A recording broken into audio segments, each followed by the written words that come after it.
Salam uşaqlar, hər vaxtınız xeyir olsun. Keçən dərs sizlərə ədədi silsilənin izahını vermişdim. Bu dərsi isə sizə həndəsi silsilənin izahını verəcəm. Deməli, dərsimiz həndəsi silsilə. İndi uşaqlar, həndəsi silsilə nədir, necədir? Başlayaq bunları dərk eləyək. Deməli, həndəsi silsilədə uşaqlar B1 olacaq birinci hədd. Baxın, qeyd edirəm. BN n-ci hədd. Q isə olacaq silsilə vurğu. SN n-ci, yəni ilk n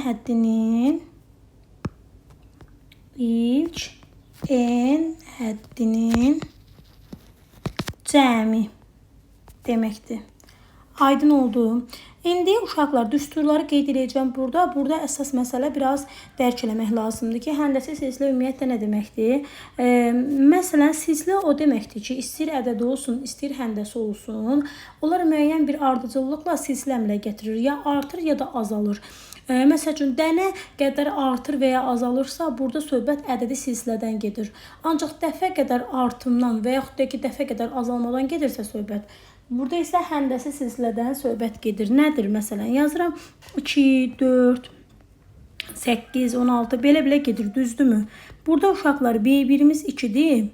Q-miz isə Q-nü tapmaq üçün qoy onu qeyd edeyim ki, məsəl üçün, əvvəlki həddi, yəni sonraki həddi əvvəlki həddə bölürük. Yəni, mən buradan Q-nü tapmaq istəsəm, Q bərabərdir BN bölək BN minus 1.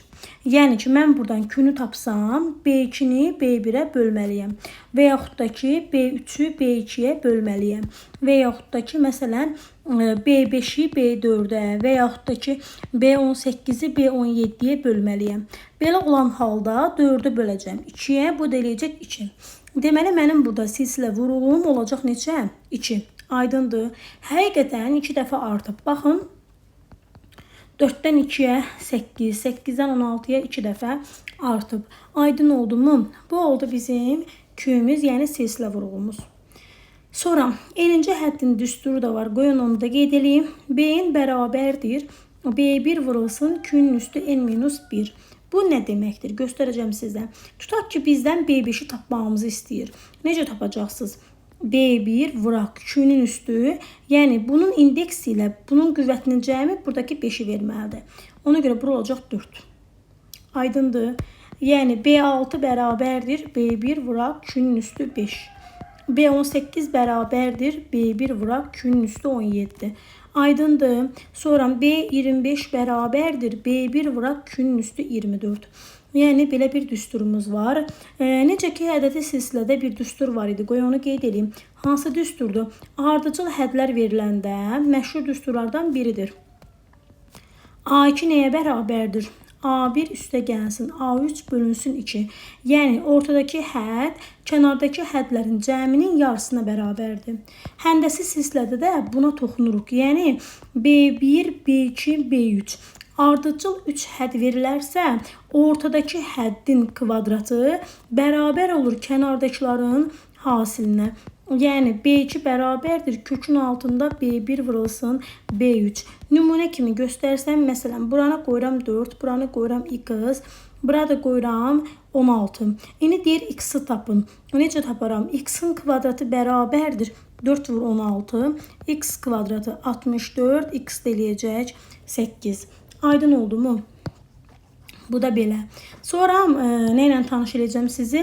SN-in düsturu, ilk n həddinin cəmi düsturu.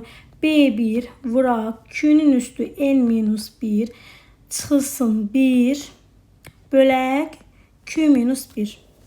Baxın, belə bir düsturumuz var. B-nin üstü, bir də düzəldim. SN bərabərdir. B1 vurulsun Q-nin üstü n-1 bölək Q-1. Yanlış yazdım. Üzürlü sayın. Deməli, uşaqlar, bir də SN-in düsturu var. SN bərabərdir. B1 vurulsun Q-nin üstü n-1 bölünsün Q-1 düsturumuz var. Bunu da ne deməkdir? B1'i tapırsınız, Q'nu tapırsınız, aparıb düsturda yerinə qoyub sadəcə hesablayırsınız. Bir də burada sonsuz azalan həndəsə silsilənin cəmi düsturu var. Nə deməkdir sonsuz? Məsəl üçün qeyd edir 2, sonra belə yazır. 2, 1, 2'də 1 belə gedir və sonsuz azalandır. Görürsünüz, azala gedir. Burada B1'imiz 2'dir. Q'nu tapanda 1'i bölürük 2'yə. Eləcək 2'də 1. İndi mən buradan, yəni S-i tapanda, yəni deyir bunların hamısının cəmini tap. Sonsuz azalan həndəsə silsilənin cəmi üçün düstur B1 bölək 1 minus Q'dur. Burada B1'imiz dedik 2'dir. Yəni 2 bölünsün. Q'ümüzü tapdıq 2'də 1'dir. 1 çıxılsın 2'də 1. Yəni 2'ni böləcəm 2'də 1'ə. Bu da eləyəcək 4. Aydın oldu. İndi keçək Elbrus Hüseynovun kitabından həndəsə silsilənin tapşırıqlarını. Hansı ki mən sizə bunları evə vermişəm. Düzdürmü? Deyir aşağıdakı həndəsə silsilənin verilmiş hədlərini B1 və Q ilə ifadə edin deyir. İfadə edin deyir. Edək də baş üstə. İndi məsələn B3 nəyə bərabərdir uşaqlar? B1 vıraq Q'nun kvadratı. Dedim sizə. Məsələn B9 nəyə bərabərdir? B1 vıraq Q'nun üstü 8. Sonra məsələn tutaq ki Bn üstə gəlsin 2 nəyə bərabərdir? B1 vuraq Q'nun üstü. Bayaq dedim ki bunun indeksi ilə qüvvətinin cəmi buradakı verməlidir. Onda bura olacaq n plus 1. Çünki bununla bunu toplayanda n plus 2 eləsin. Aydındır. Bn nəyə bərabər olacaq? Elə bu vahid düsturdur. B1 vuraq Q'nun üstü n çıxılsın 1. Həqiqətən də bu hissənin cəmi mənə bu hissəni verəcək. Aydındır. İndi mənə deyir ki B5 və Q ilə ifadə edin. İndi baxın. Məsələn B7'ni burada B12 olar. Bu B5 ilə yaxşı B2'ni gəlin ifadə edək. Sonra B5'i göstərərəm. Gəlin birinci bunu yazım. B7 bərabərdir uşaqlar. B5. Çünki B5 ilə ifadə eləməyimizi istəyir. Bir də Q ilə. Buradakı indeksdən buradakı cəmi dedim buradakı verməlidir də. Bu qaydadır. Onda nə olacaq? 7'dən 5 çıxaram eləyəcək 2. Yəni B5 vuraq Q'nun kvadratı. Başa düşdünüz? İndi burada B2'ni necə yaza bilərəm? B5 bərabərdir. Axı B2 vuraq 5'dən 2 çıxaram 3. Q'nun kubu. Onda mən burada B2'ni tapsam bu eləyəcək B5 bölək Q'nun kubu. Aydındır. Sonra məsələn B11'i tapmağı istəsə sizdən B11 bərabərdir. B5 ilə yazsam 11'dən 5 çıxaram 6. Bu da olacaq Q'nun üstü 6. Bura qədər sizə aydın oldu mu uşaqlar? Sonra keçirik 3 nömrəli tapşırığa. Aşağıdakı həndəsə silsilənin verilmiş hədlərini B8 və Q ilə ifadə edin. İndi baxın, əgər buradakı verilən ədəd buradakindən kiçikdirsə necə ifadə edəcəm? B8'e yazacağım. B3 vurulsun. 8'den 3 çıxıram 5. Q'nun üstü 5. İndi mən buradan B3'ü tapanda B8'i bölməliyəm neçəyə? Q'nun üstü 5'ə. Aydındır. Bu formada yazırsınız. Məsələn B15'i isə yazanda necə yazacaqsınız? B8 vuraq Q'nun üstü 7. Axı 15'dən 8 çıxanda 7 eləyir. Deyə bilərsiniz ki, müəllimə, bəs bu n-ləri necə yazaq? Gəlin kömək eləyim. Məsələn, n çıxılsın 4. Bn çıxılsın 4 bərabərdir. Bura axı 8 yazmışam. Q da olacaq, uşaqlar, dediyim kimi. Buranla buranın cəmi verməlidir bu hissəni. O da necə qeyd edə bilərik? Yəni, n çıxılsın 4'dən nə etməliyəm? 8'i çıxmalıyam da. Bu da eləyəcək n minus 12. Düz yazdımsa, n minus 12. Qutardı getdi. Bu formada yazacaqsınız. Yaxşımı? Sonra keçirik 4 nömrəli tapşırığa. Ardıcıllıqların həndəsə silsilə olduğunu bilərək tapşırıqları yerinə yetirin. Sadə tapşırıqdır. Dedim Q'nu necə tapırdıq uşaqlar? B2'ni baxın B1'ə böləndə. Deməli, sonraki həddi əvvəlki həddə bölməklə. Q'nu necə tapacaqsınız? Baxın, B5 bərabərdir. B3 vuraq Q'nun kvadratı. Gördünüz? Yəni yerinə qoyanda 2 Q'nun kvadratı bərabərdir 8'ə, Q kvadratı bərabərdir 4'ə, Q də bərabərdir müsbət mənfi 2'yə. Bu şeylərə diqqət edin, yaxşımı? 3 də ondandır, rahat tapşırıqdır. Vaxta qədərdir də, 3 də ondandır. 4'də rahatdır. B3 bərabərdir. B2 vurulsun ki, oradan rahatlıqla tapa bilərsiniz. B4'ün yerinə yaza bilərsiniz. B4 nədir? B1 vuraq Q-nün kubu. Aparıb yerinə qoyub hesablaya bilərsiniz. 6 da ondandır. 7'də də məsəl üçün B7'ni tapmanızı istəyir. B7'ni yaza bilərsən. B5 vuraq Q-nün kvadratı. Nə çatmır? Q çatmır. Çünki B5 var. Q-nü də hardan tapa bilərsən? B5'i B4'ə böləndə, yəni 8'i 12'yə böləndə sən Q-nü alacaqsan. 4'ə də ixtisar eləsəm, eləyəcək 3'də 2. Aparıb yerinə qoyub yaza bilərsən ki, 8 vurulsun 3'də 2'nin kvadratı. Aydındır. Sonra keçirik 8 nömrəli tapşırıqda artıq bayaqdan işləyirik. B7 nəyə bərabərdir? B3 vuraq Q-nün üstü 4. İndi mən buradan B3'ü tapmaq istəsəm nə edəcəm? B7'ni Q-nün üstü 4'ə böləcəm. Yəni 48'i böləcəm. Q-miz 2'də 1'dir. Onun üstü 4. 2'də 1'in üstü 4 isə uşaqlar 16'da 1 eləyir.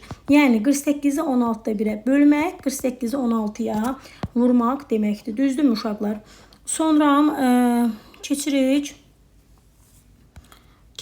burada. 9 da ondan da izah elədik. 10, 11, asandır bunlar uşaqlar.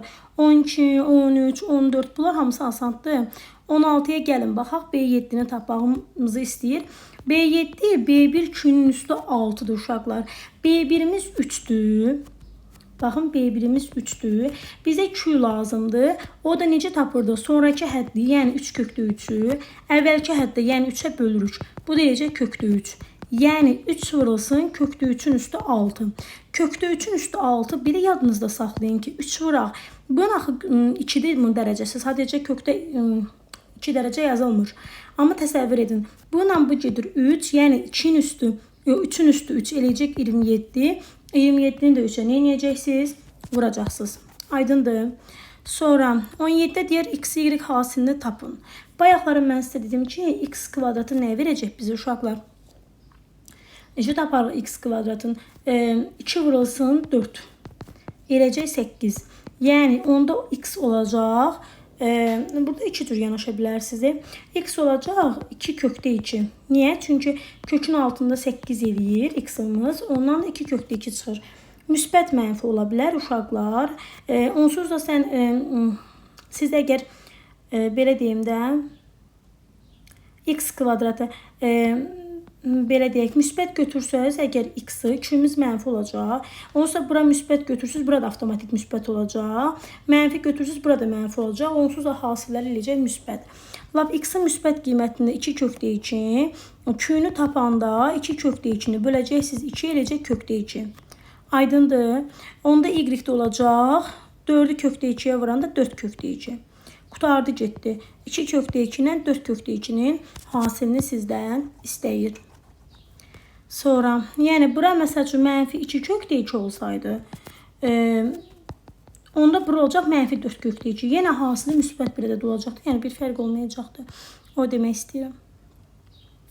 İndi mənə deyir ki, A vur, B vur, C hasilini tap. Yəni bu birinci həddir, bu da dördüncü həddir.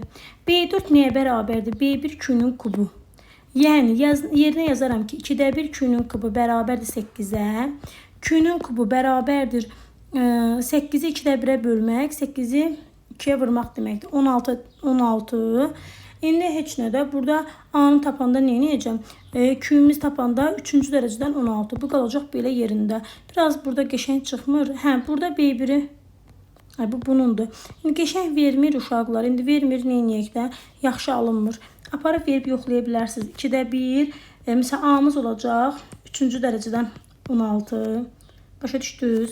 Məsələn, bu çünki 2'də 1 qədər bu qədər artır axı. Başa düşdünüz? Sonra məsələn B-miz olacaq. B-miz olacaq. Qoy bunu bura qoyum. İtməsin. Qoydum bura. B-miz olacaq. Bu ifadəni təzədən nə etmək lazımdır? Yəni 2'də 1, 3-cü dərəcədən 16'nı vurmaq lazımdır. Təzədən 3-cü dərəcədən 16'ya. Çünki Q-miz bu daxı. Aydın oldu.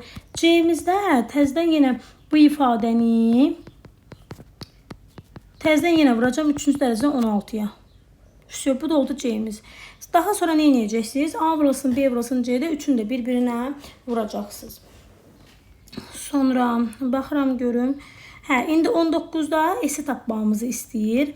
S-i tapanda B1 vurulsun Q-nin üstü N minus 1 bölünsün Q minus 1 düsturudur. Yerinə qoyub hesablayacaqsınız. 3'də 2, Q-miz 4'də 1'dir. N'i verməyib burada. Burada N'i verməyib. Bəlkə sonsuz azalan. Yəqin ki, uşaqlar N'i verməyibsə, S-i istəyirsə, görürsünüz N yoxdur da. Biz bu N'i hardan tapacağım bilmirəm axı. Yəni nəsə verək ki, biz oradan N tapaq da. Onda uşaqlar burada S-də sonsuz azalanı istəyir. Onda da S bərabərdir. B1 bölək 1 minus Q düsturundan istifadə edirsiniz. Yaxşımı? Sonra yerinə qoyub hesaplayarsınız. Hə, B8 olacaq. Tabi bu bayaq dedik də. B8 necə tap? Buradan Q-nü tapacaqsınız. B8'də yazacaqsınız ki, B5 Q-nün kubu. Qutardı getdi. Sonra belə. Bu bayaq dediyim düstur. Ortadakının kvadratı bərabərdir kənardakilərin hasilinə. Baxın, nöqtə qoyub. Bu sonsuz azalandı. Burada B1'imiz 1'dir. Q-miz isə 2'də 1'dir. Aparıb S bərabərdir. B1 bölək 1 minus Q.